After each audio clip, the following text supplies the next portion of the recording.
দুনিয়ার কোনো কিছু হাসিল হয়ে যাওয়া এটা সফলতা নয়। একজন মুমিন মুসলিমের মর্যাদা আল্লাহর কাছে এক পাল্লায় যদি একজন মুমিন মুসলিমকে রাখেন, আরেক পাল্লায় পুরো পৃথিবীকে রাখেন। কেউ যদি পুরো পৃথিবীকে ধ্বংস করে দেয়, এটা আল্লাহর কাছে অত বড় অপরাধ নয়। একজন মুমিনকে যদি কেউ হত্যা করে, এটা যত বড় অপরাধ।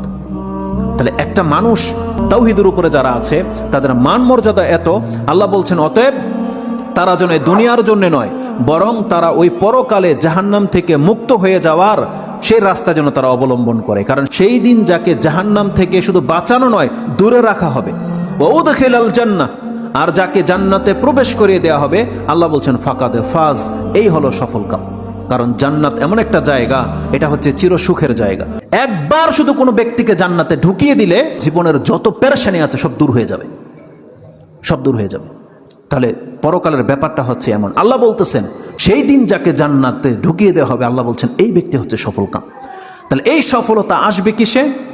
একমাত্র আপনার ঈমান, তাওহীদ। আপনি আল্লাহকে মেনে নিয়েছেন, আল্লাহর বান্দা, আপনি আল্লাহর সাথে শিরিক করেন না, এমন প্রত্যেকটা ব্যক্তি সেই জান্নাত সে পাবেই পাবে। এটা আল্লাহ ওয়াদা করেছে।